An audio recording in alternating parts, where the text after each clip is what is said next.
Assalamu alaikum everyone. Here is the small topic of small concept of O levels accounting, IGCSE accounting और इसके अलावा AS accounting paper 1 में ये concept test होता है जिसका नाम क्या है बेटा आपके पास source for example source slash business documents.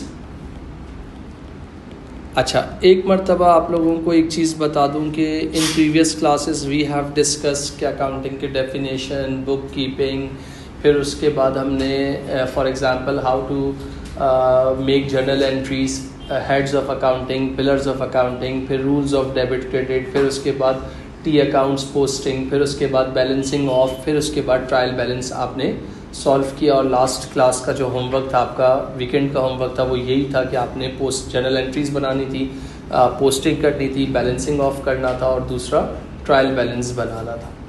उसके बाद मैं एक और टॉपिक की तरफ मूव कर रहा हूँ जो सोर्स डॉक्यूमेंट है, जिसको आप बिजनेस डॉक्यूमेंट्स कहते हैं। बेसिकली ये होता क्या है, इसको समझ लेते हैं कि फॉर एग्जांपल जो एंट्रीज़ आप अकाउंटिंग रिकॉर्ड्स में बनाते हो, जो एंट्रीज़ आप अकाउंटिंग रिकॉर्ड्स में डेबिट क्रेडिट बनाते हो, किसको लेते हुए बनाते हो? We have 5 heads of accounting, asset, expense, liability, revenue, capital में जो आप एंट्रीज़ बनाते हो, तो जो रिकॉर्ड्स आप बिज़नेस में बना रहे हो एंट्रीज़ के, तो वो कहाँ यूज़ होते हैं? बिज़नेस डॉक्यूमेंट्स में होते हैं। ये डॉक्यूमेंट रिसीव किया जाता है या इशू किया जाता है बिज़नेस पर्पस के लिए। या फॉर एग्जांपल कोई बिज़नेस अगर किसी को इशू कर रहा है तो इसका मतलब कोई शख्स उसको रिसीव करेगा, और अगर कोई रिसीव कर रहा है तो कोई इशू करेगा। According to O levels in IGCSE accounting we have, वैसे तो डॉक्यूमेंट्स बहुत तरह के होते हैं, मगर अकॉर्डिंग टू कैम्ब्रिज करिकुलम के ओ लेवल्स और IGCSE करिकुलम के अगर हमारे पास दीज आर सेलेक्टेड डॉक्यूमेंट्स, और सेलेक्टेड डॉक्यूमेंट्स में सबसे पहला इसका नाम क्या आता है? फॉर एग्जांपल जिसको आप लोग क्या बोलते हो? इनवॉइस कहते हो। क्या कहते हो आप लोग? इधर सब लोग इधर तवज्जो देना, कॉपी करने की ज़रूरत नहीं है। क्या कहते हो? इनवॉइस कहते हो। तो इनवॉइस बेसिकली होती क्या है, ये बात समझने वाली बात है कि फॉर एग्जांपल पहले मैं डेफिनेशन लिखवा रहा हूँ, जल्दी से अपने पास डेफिनेशन को नोट डाउन कर लो, इनवॉइस की हेडिंग डालो, और इनवॉइस की हेडिंग डालने के बाद डेफिनेशन लिखवा रहा हूँ उसको जल्दी से नोट डाउन करो, फिर मैं उसको आपको फटाफट से एक्सप्लेन कर देता हूँ। It is a document, it is a document, invoice is a document, or I can say that it is a document issued by the seller of goods,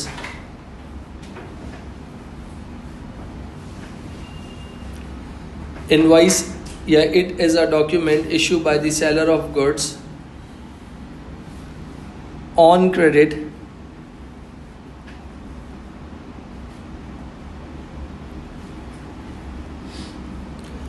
It is a document issued by the seller of goods. It is a document issued by the seller of goods या supplier of goods on credit. Full stop. फिर next line में लिख लो, It's showing details, comma, quantities and price of goods supplied.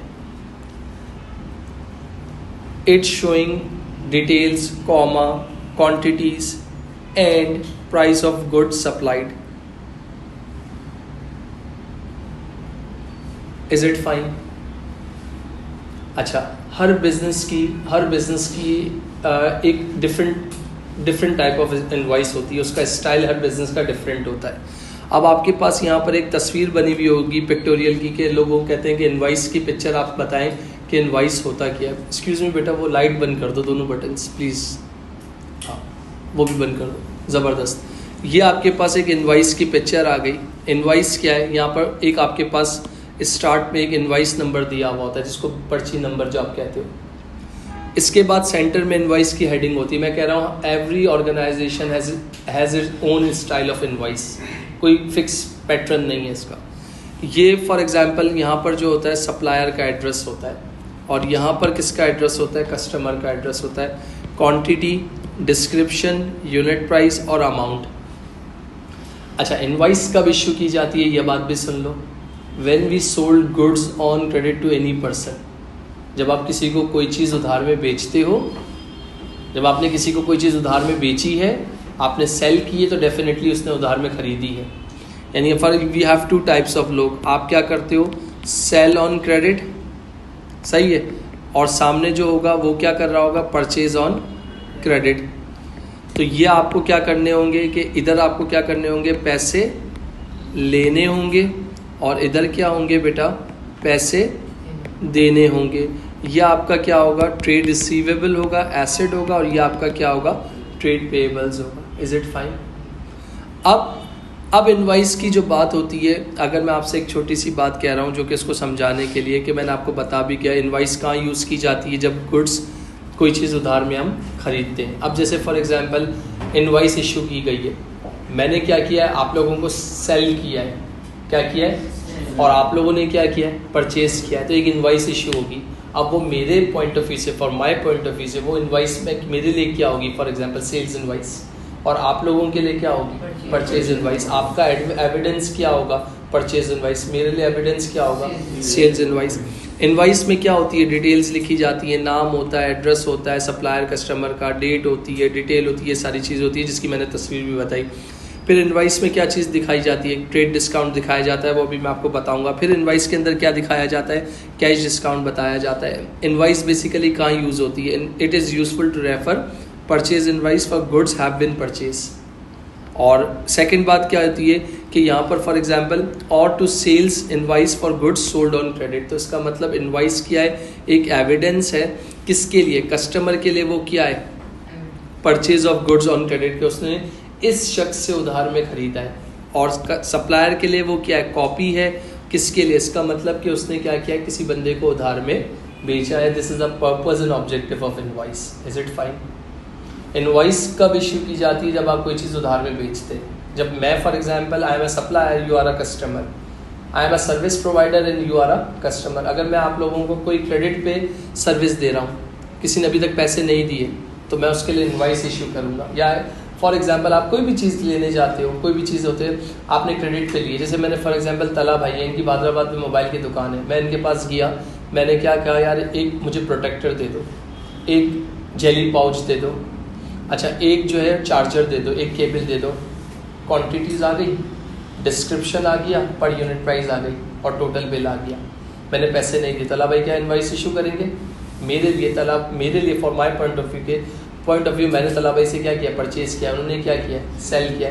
तो तला भाई के point of view से for example वो क्या होगा, sales of goods on credit, यानी वो अपने पास इस कॉपी को संभाल के रखेंगे, सही है। और वो मेरे लिए क्या होगा, ओरिजिनल इनवाइस होगी जो मुझे मिल जाएगी, वो क्या होगा, purchase of goods on credit. Is it fine?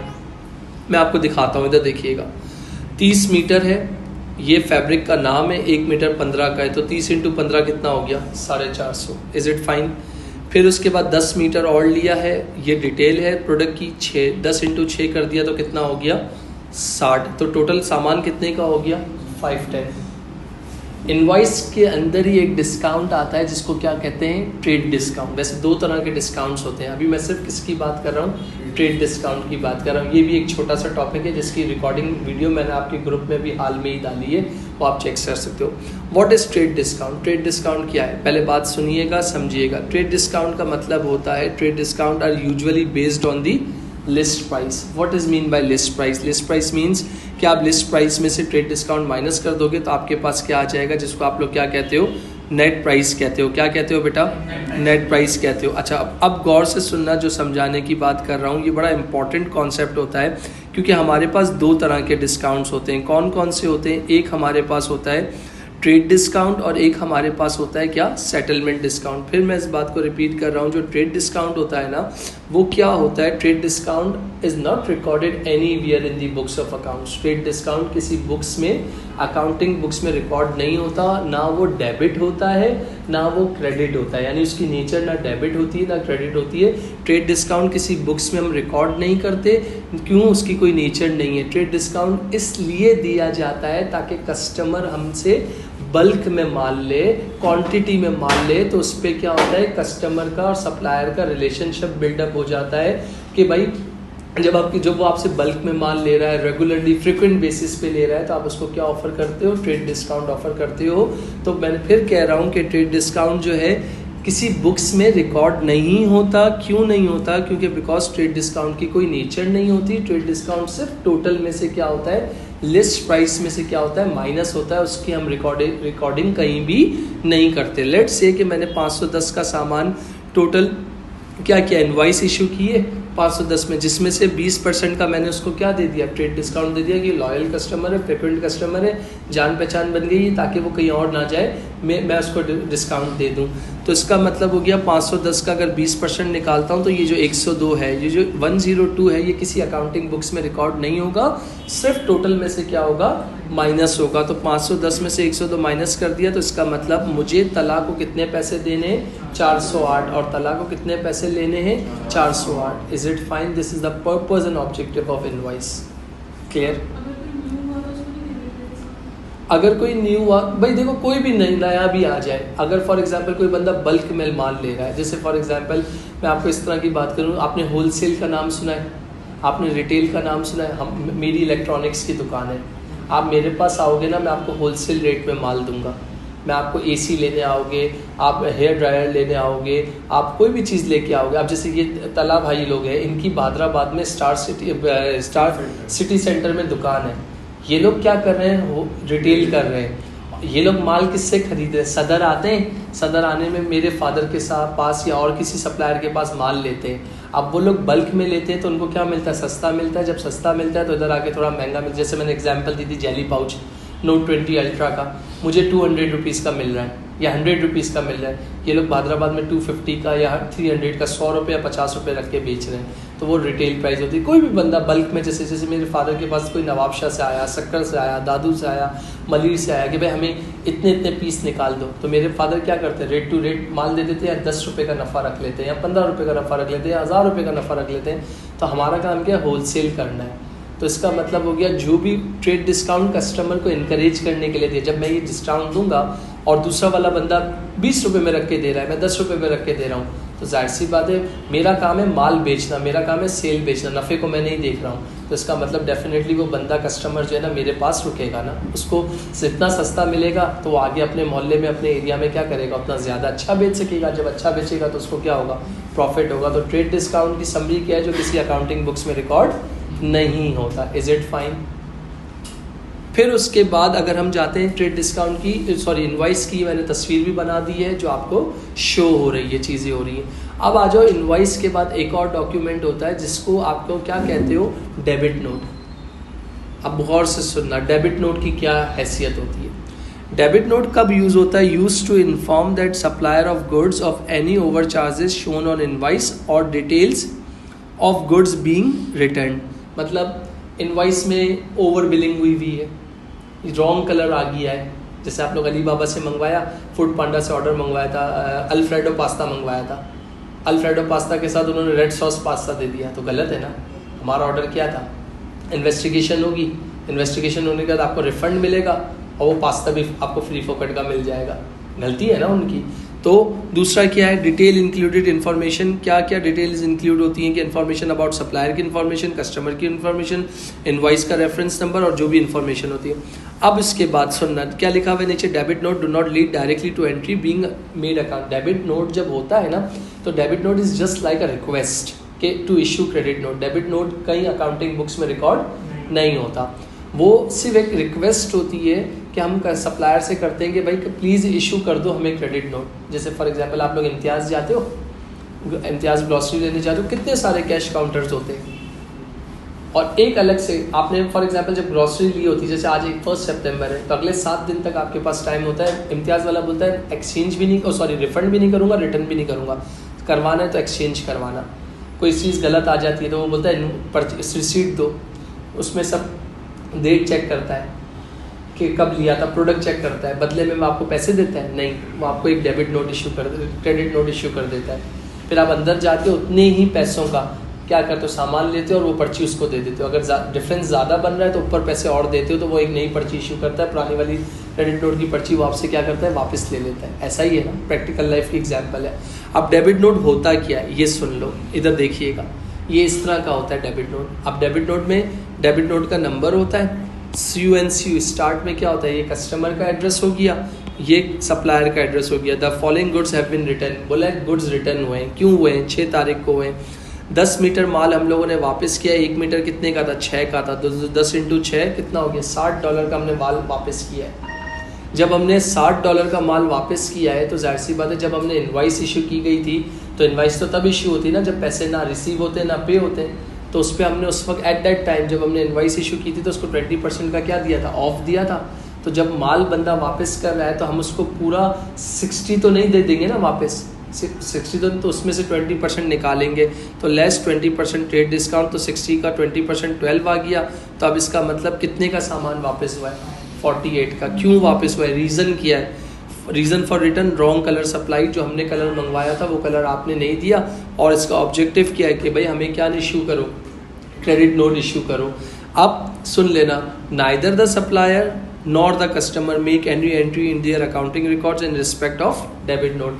ना सप्लायर ना कस्टमर अपनी किताब में, अपनी बुक में, अपने रजिस्टर में कोई एंट्री पास नहीं करता। क्यों, ना वो कोई डेबिट नेचर है ना वो क्रेडिट नेचर है, उसका कोई अकाउंटिंग हेड ही नहीं है, तो उसकी एंट्री पास नहीं होती। फिर सेकेंडली क्या लिखा है, debit note is merely a request. Debit note क्या है, is merely a request to supplier to reduce the total of the original invoice. कि भाई एक रिक्वेस्ट है कि इनवाइस गलत बन गई है, उसको सही करके करेक्टेड करके रिड्यूस करके हमें वापस क्या किया जाए, क्रेडिट नोट इशू किया जाए। Is it fine. तो पहला डॉक्यूमेंट क्या हो गया, इनवाइस। दूसरा डॉक्यूमेंट क्या हो गया, डेबिट नोट। तीसरा डॉक्यूमेंट होता है जिसको आप लोग अपनी लैंग्वेज में क्या कहते हो, क्रेडिट नोट कहते हो। क्रेडिट नोट की डेफिनेशन लिखवा रहा हूँ, जल्दी से लिख लो अपने पास क्विकली बेटा। क्रेडिट नोट की डेफिनेशन लिखवा रहा हूँ, जल्दी से इसको अपने पास नोट डाउन कर लो। It is a document issue by a seller of goods. It is a document issued by the seller of goods. It is a document issued by the seller of goods on credit to notify of a reduction in an invoice, to notify of a reduction in an invoice previously issued. It is a document issued by a seller of goods on credit to notify of a reduction in an invoice previously issued.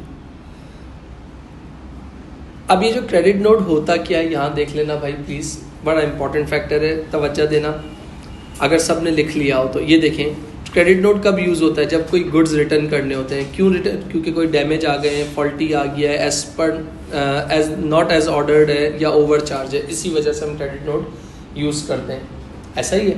फिर उसके बाद details में क्या होती है, भेजने वाले की इंफॉर्मेशन, उसका नाम, उसका एड्रेस, और लेने वाले का नाम और एड्रेस, और जो भी रीज़न है या जो भी ट्रेड डिस्काउंट है या फला व्हाट्स हो कि आपके पास जो भी हो। अब उसके बाद यहाँ पर क्या होगा कि सर इसकी अगर फॉर एग्जांपल आप तस्वीर दिखा देना तो हमारे लिए क्या होगा, बहुत आसानी हो जाएगी। Here is the picture of credit note. बेटा क्या लिखा हुआ है, 6 अप्रैल CU&CU रिटर्न गुड्स कर रहा है वीविंग शेड को। CU&CU सामान वापस कर रहा था, किसको कर रहा था, वीविंग शेड कंपनी को वापस कर रहा था।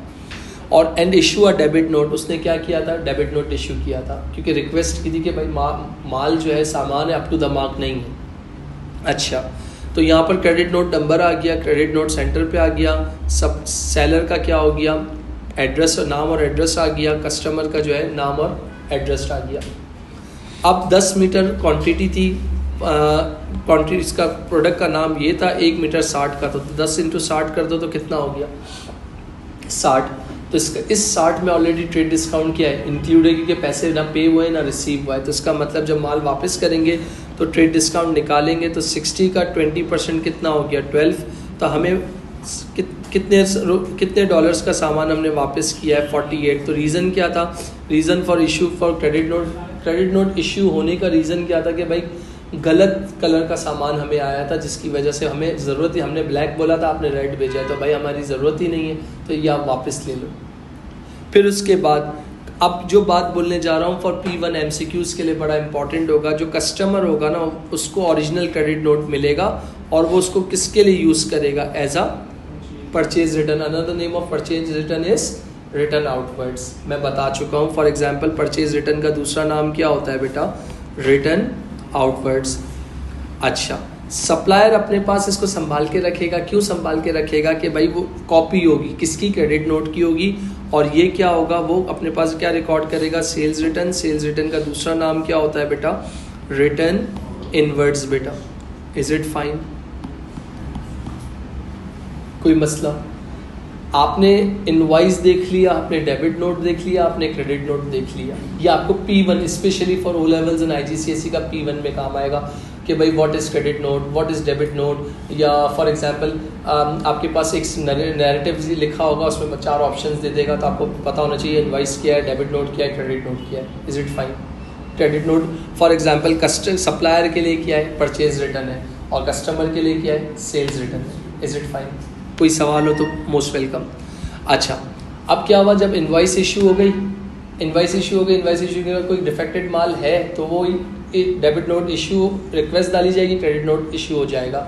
अगर फॉर एग्जांपल थर्ड स्टेप क्या होगा, अब जाहिर सी बात आप बोलोगे कि यार आपने क्या कहा, अब आप एक स्टेटमेंट ऑफ अकाउंट्स इशू करोगे। स्टेटमेंट ऑफ अकाउंट्स का मतलब क्या है, फिर इस बात को रिपीट कर रहा हूँ, यहाँ पर देख लीजिएगा भाई। देखो, issue to credit customer, statement of account किसको इशू की जाती है, क्रेडिट कस्टमर को दी जाती है। फॉर एग्जांपल किसी का बिजनेस, कोई कस्टमर और सप्लायर का ताल्लुकात है मंथली बेसिस पे, किसी का वीकली बेसिस पे, किसी का जो है क्वार्टरली बेसिस पे, किसी का ईयरली बेसिस पे, किसी का डे एंड बेसिस पे। तो वो as per communication, as per understanding जो भी है आपके पास, स्टेटमेंट ऑफ अकाउंट, स्टेटमेंट मतलब आपका मेरा बैलेंस टैली नहीं कर रहा। आपने कहा, आप कह रहे हो कि मैंने ये पैसे दिए, मैं कह रहा हूँ यार मुझे रिसीव नहीं हुए, तो आप क्या कहोगे, यार तुम अपनी बैंक से स्टेटमेंट मंगवाओ और मैं अपनी स्टेटमेंट मंगवाता हूँ, दोनों बैठ के एक दूसरे को क्या करेंगे, टैली करेंगे। जैसे फॉर एग्जांपल तला भाई आपका भाई फंसी है, फॉर एग्जांपल वो अपने सप्लायर से माल लेता होगा और उसने इत्तेफाक से सप्लायर को, फंसी ने रात का टाइम था, दुकान बंद करने का टाइम, तो उसने पैसे दे दिए, सप्लायर ने एंट्री करना भूल गया, तो जाहिर सी बात है दोनों की स्टेटमेंट क्या हो जाएगी, डिसमैच हो जाएगी, मिसमैच हो जाएगी। तो अब जब एंड में ये लोग बैठेंगे, चीज़ें करेंगे, वो बोलेगा तूने नहीं दिए, वो बोलेगा तुमने दिए, मैंने दिए, तो बोलेगा अपनी अपनी स्टेटमेंट लेके आओ, अपनी अपनी स्टेटमेंट लेके आओ। तो स्टेटमेंट का ऑब्जेक्टिव यही है, स्टेटमेंट किसी अकाउंटिंग बुक्स में इसकी कोई ट्रीटमेंट नहीं है। अब सुन लेना, स्टेटमेंट में क्या होती है, समराइज की जाती है ट्रांजैक्शंस को जो पूरे महीने में होती हैं, जैसे गुड्स सप्लाई किए हैं, क्या रिटर्न हुआ है, क्या पेमेंट रिसीव हुई है, क्या कस्टमर से पेमेंट आई है, और किस चीज़ को हाईलाइट किया जाता है इसमें कि कितना आउटस्टैंडिंग रह गया है लेने का या देने का, कितना आउटस्टैंडिंग रह गया है लेने का, किसी के लिए लेने होंगे, किसी के लिए देने होंगे, तो ये इनवाइस होती है। अच्छा, इनवाइस की कोई स्टेटमेंट ऑफ अकाउंट्स की कोई एंट्री नहीं बनाई जाती अकाउंटिंग रिकॉर्ड्स में। सर ये होती क्या है, इधर देखना भाई, अब तवज्जो देना कि स्टेटमेंट ऑफ अकाउंट्स ये रही, वीविंग शेड का नाम आ गया, कस्टमर का नाम आ गया, डेट आ गई, रेफरेंस आ गया, डेबिट आ गया, क्रेडिट आ गया, बैलेंस आ गया। डेबिट मतलब आना प्लस क्रेडिट मतलब जाना, और फिर बैलेंस आ गया। तो सबसे पहले 3 अप्रैल को हम लोगों ने एक इनवाइस इशू की गई थी, उस इनवाइस का नाम क्या है, फॉर एग्जांपल इधर देखिएगा सब लोग, 3 अप्रैल को एक इनवाइस इशू की गई थी, उस इनवाइस का नाम क्या था, इनवाइस नंबर डाल दिया डिस्क्रिप्शन में, 408, याद है 510 का सामान बेचा था तो 20% ट्रेड डिस्काउंट दिया था। ट्रेड डिस्काउंट निकालने के बाद हमारे पास क्या बच गया था, ये इंपॉर्टेंट था तो मैंने आपको बता दिया था। तो 408 मैंने डेबिट में लिखे और 408 मैंने बैलेंस में शो करके दिखा दिया। Is it okay? यहाँ तक क्लियर है बेटा? फिर उसके बाद 9 तारीख को क्रेडिट नोट इशू हुआ था, कितने डॉलर का, 10 रुपये, 10 क्वांटिटी 6 रुपये आइटम का था, 60 रुपये हुआ था, जिसमें से ट्रेड डिस्काउंट निकालने के बाद कितने का माल वापस हुआ था, 48 का हुआ था, तो मैंने 48 क्रेडिट कर दिया। तो इसका मतलब 408 आए, 48 माइनस हो गए, तो मुझे कितने पैसे आखिर में बनते हैं, 360। तो यानी CU को वीविंग शेड को पैसे देने हैं और वीविंग शेड को क्या करने हैं, पैसे लेने। मैं इस तरह समझा दूं कि यहाँ तला भाई हैं और यहाँ मोहम्मद अहमद भवानी है, मैब है। अब फॉर एग्जांपल वीविंग शेड कौन है, तला है, CU यानी मैब है। तो इसका मतलब तला ने मुझे सामान बेचा था, मैंने तला से सामान खरीदा था, तो इसका मतलब एंड में फॉर एग्जांपल मुझे कितने पैसे देने, 360 देने, तला को कितने पैसे लेने, 360। तो दिस इज आउटस्टैंडिंग बैलेंस। अब नीचे वाली लाइन बड़ी इंपॉर्टेंट है, the last amount show in the balance column. वो क्या लिखा हुआ है लास्ट अमाउंट बैलेंस कॉलम में कि ये अमाउंट ड्यू है, ये हमें देनी है। फिर नीचे एक और लाइन लिखी हुई है, अगर term 2 whole number 1/2 cash discount if account is paid by 31 में, अगर 31 मई से पहले आपने पैसे दे दिए तो आपको ट्रेड के साथ साथ कौन सा डिस्काउंट भी मिलेगा, कैश डिस्काउंट मिलेगा। अब ये जो कैश डिस्काउंट क्या होता है, कैश डिस्काउंट का दूसरा नाम क्या होता है, जिसको आप लोग क्या कहते हो, सेटलमेंट डिस्काउंट। देखो ट्रेड डिस्काउंट तो बल्क बाइंग पे इंकरेज करने के लिए मिल ही रहा है, मगर उसकी कई बुक्स में रिकॉर्ड नहीं करते हैं क्योंकि उसकी नेचर डेबिट क्रेडिट की नहीं, सिर्फ टोटल में से माइनस होता है। मगर कैश डिस्काउंट का दूसरा नाम क्या है, सेटलमेंट। भाई फॉर एग्जांपल मैंने फॉर एग्जांपल तला से सामान लिया था, मगर मैं पैसे नहीं दिया हूँ, अभी तक पैसे नहीं दिया। मैंने तला को बोला भाई अगर तुमने इस हफ्ते से पहले पैसे दे दिए ना, तो मैं तुमको 2.5% का क्या दूंगा, और डिस्काउंट दूंगा। तो इस डिस्काउंट को क्या दे रहा हूँ, इसका नाम क्या हो गया, cash discount. Cash discount is optional, मेरी मर्जी है दूँ या ना दूँ। जब मुझे किसी से पैसे निकलवाने हैं, तो मैंने कहा यार ये मेमन आदमी है, ये पैसे दे ही नहीं रहा है, मैंने कहा ऐसा कर 1000-2000 रुपये का बिल है, 300 रुपये डिस्काउंट दे देता हूँ या 400 रुपये डिस्काउंट दे देता हूँ, इस टाइम फ्रेम तक पैसे दे दे। तो इसका मतलब इस डिस्काउंट को क्या जाता है, settlement discount. What is the definition of this, are discount offer to customer to encourage them to pay invoice early, कि जो आपकी इनवाइस है ना, इनवाइस उसको जल्दी से पे कर दो, विद इन टाइम फ्रेम पे कर दो, तो आपको फर्दर और डिस्काउंट मिलेगा। तो उस डिस्काउंट को क्या कहते हैं, with in, if paid with in a certain period of time.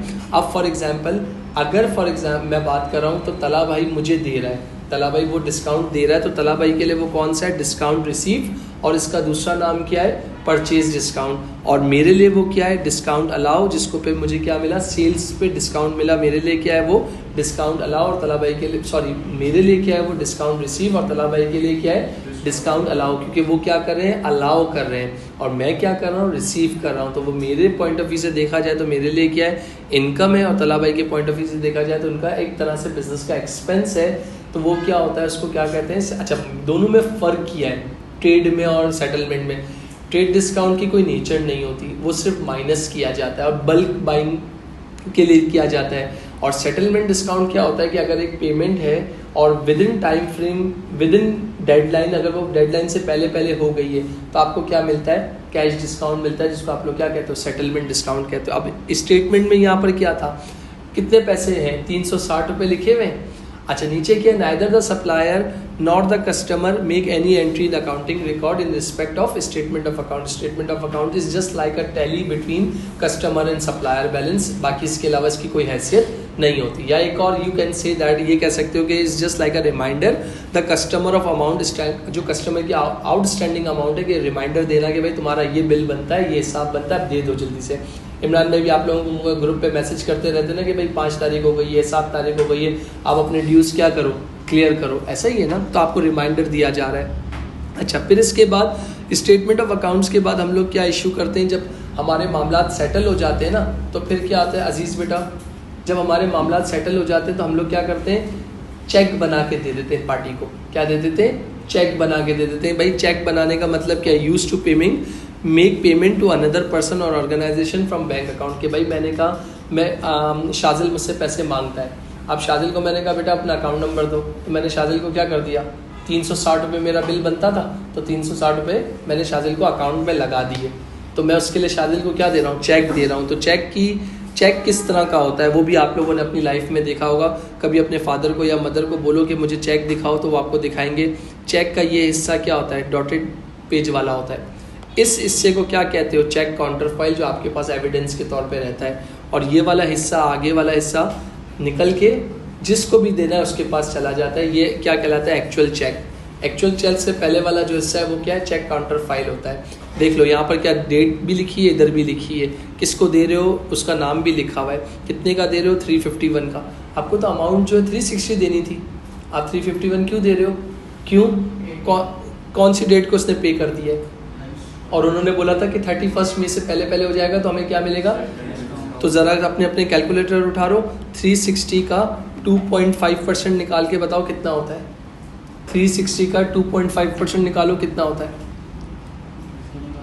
360 multiply by 2.5 divided by 100। सब लोग निकालो, 360 मल्टीप्लाई बाई 2.5 डिवाइडेड बाई 100, तो कितना आ गया, 9। तो 360 में से 9 निकाल दिया, तो चेक मेरे पापा ने या मैंने कितने का बनाया है, 351 का। तो यार चेक में क्या लिखते थे, राइट इन वर्ड्स में अमाउंट लिखते थे, और इधर क्या करते थे, राइट इन वर्ड्स लिखते थे और राइट इन वैल्यू लिखते थे, चीज़ें करते थे, सिग्नेचर डालते थे, चेक नंबर होता तो सारी चीज़ें हो जाती थी। तो ये क्या हो गया, चेक हो गया। अच्छा, फिर इसके बाद इधर देख लेना, supplier receive the cheque, supplier को चेक रिसीव हो गया। Paying in slip is completed when the cheque is paid into the bank. Counterfoil of this paying slip is used to make entry in the cash book. जो counterfoil होती है ना, जैसे for example आपके पापा ने check बना के दिया है, अब उनको उन्होंने उस काउंटर फाइल पे लिखना भूल गए कि पेमेंट किसको दी है, 10 दिन बाद याद आ रहा है, सोच रहे हैं, तो उनको पता ही नहीं है कि पेमेंट कहाँ गई है। मगर अब तो इतनी एडवांसमेंट हो गई है, जैसे भी पेमेंट करते हो ना, जिसको भी करते हो उसका अकाउंट नंबर, उसका अकाउंट टाइटल आ जाता है, SMS के मैसेज आ जाता है। आज से 20 साल पहले ये फैसिलिटीज़ थोड़ी थी। तो कस्टमर क्या रखता है अपने पास, एविडेंस के तौर पे चेक काउंटर फाइल को रखता है, और सप्लायर अपने पास क्या रखता है, चेक रखता है कि वो एक बिजनेस का एविडेंस है कि मुझे ये चेक मिला था और मैंने बैंक में जमा करवा दिया, जिसकी वजह से मेरे अकाउंट में क्या आ गए, पैसे आ गए। और आखिरी फुल एंड फाइनल, इसको समझाने के लिए जिसको मैं क्या कहता हूँ रिसीट। आप लोग जैसे फॉर एग्जांपल अभी सितंबर का मंथ स्टार्ट हुआ है, आप लोग इस इमरान भाई को अपनी आओगे, कैश हाथ में होगा, इमरान भाई को दे दोगे, तो इमरान भाई आपको इनवॉइस इशू करेंगे, या क्रेडिट नोट इशू करेंगे, या स्टेटमेंट ऑफ अकाउंट इशू करेंगे, या चेक इशू करेंगे, या रिसीट इशू करेंगे। तो रिसीट क्या है, सुन लीजिएगा कि रिसीट क्या एक ऐसा डॉक्यूमेंट है, एक एविडेंस है कि वो पर्ची काट के दे दी, डेट लिखते हैं, फीस लिखते हैं, साइन करते हैं और आपको दे देते हैं कि भाई ये एविडेंस है कि आप लोगों ने क्या की है, फीस दे दी है, पेमेंट कर दी है। आप लोग इम्तियाज़ जाते हो, इम्तियाज़ में अब मेरी बात ध्यान से सुनना, इम्तियाज़ ग्रॉसरी करने के लिए जाते हो, जब ग्रॉसरी करके निकलते हो तो इम्तियाज़ के गेट के बाहर 4-5 बंदे खड़े होते हैं स्टैम्प लेके, वो बोलते हैं बेटा रिसीट दिखाना। अब वो तुम्हारा सामान खोलते नहीं है, क्योंकि चोरी आराम से भी हो सकती है, किसी को कभी नहीं पता चलेगा, कोई भी चीज़ आपने उठा ली, खा ली, कितना कैमरे की आंखें देख लेंगी।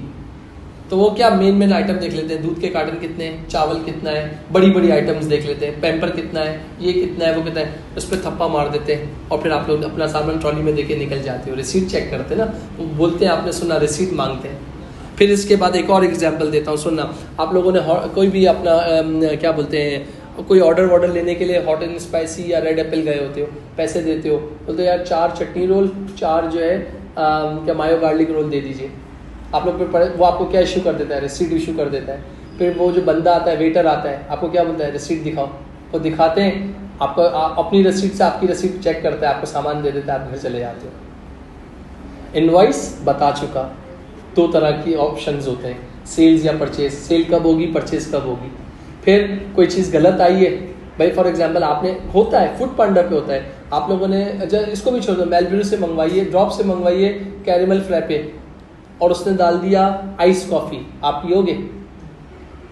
फूड पांडा को कंप्लेन करोगे, पिक्चर वीडियो बनाओगे, फूड पांडा को भेजोगे और ऑर्डर अपना रिसीट दे दोगे, और अगर वो आपके अगेंस्ट होगा तो फूड पांडा पैसे आपके अकाउंट में क्या करेगा, और उधर से इधर पकड़ेगा, भाई गलती आपकी है। तो आपके पास एक अकाउंट में क्या आ जाएगा, वॉलेट में क्या आ जाएंगे, पैसे आ जाएंगे जो आपने फूड पांडा को कर दिए होते हैं। और कुछ लोग होते हैं यार बेचारे, गरीब का भला होगा, राइडर का नुकसान हो जाएगा, आप लोग ले लेते हो, आप लोग पी लेते हो। अब जैसे तुम्हारे साथ एक इंसिडेंट हुआ था, तुमने आज से पहले कोई कॉफ़ी या कोई खाने पीने का इधर ऑर्डर मंगवाया था, मगरिब का टाइम तो इधर आ गया था और तुमको पता ही नहीं था, तुम घर पे थे। फिर यहाँ से इमरान भाई ने फ़ोन किया था, शाजिल सेंटर में ढूंढ रहे, ये शाजिल भाई है ही नहीं, ऑर्डर किसने फिर मंगवाया है। तो फिर यहाँ से वो शायद फिर तुम्हारा नंबर दिया था या क्या हुआ था, वो एक बात बता रहा हूँ। तो तुम्हारे O लेवल्स और IGCSE का अकाउंटिंग में invoice, credit note, statement of accounts, cheque और रिसीट बेटा। This is the small topic of O levels and IGCSE accounting. अच्छा, जो नॉन अकाउंटिंग बैकग्राउंड वाले हैं, AS लेवल डायरेक्ट स्टार्ट हो जाता है, उन्होंने तो ये चीज़ पढ़ी ही नहीं है, और कोई भी शख्स नहीं पढ़ाएगा क्योंकि ड्यू टू टाइम कंस्ट्रेंट कि हमें पढ़ाना है। मगर उसका P1 में ये टॉपिक टेस्ट होता है, 1 मार्क का है, 2 मार्क का, तो उसको पता तो हो ना कि इनवॉइस क्या है, डेबिट नोट क्या है, क्रेडिट नोट क्या है। Is it fine? इसके कुछ क्वेश्चन आंसर्स हैं, MCQs भी करवाऊंगा, और इसके कुछ क्वेश्चंस हैं वो नेक्स्ट क्लास में इंशाल्लाह सॉल्व करेंगे। ये आपको क्या दे दिया, स्मॉल कॉन्सेप्ट दे दिया कि ये क्या होता है। इस पर मेजॉरिटी ज़्यादातर क्या बनता है, MCQs बनते हैं। तो इंशाल्लाह नेक्स्ट क्लास में मिलते हैं। Thank you so much. अल्लाह हाफिज़, फ़ी अमानुल्लाह। जी भाई।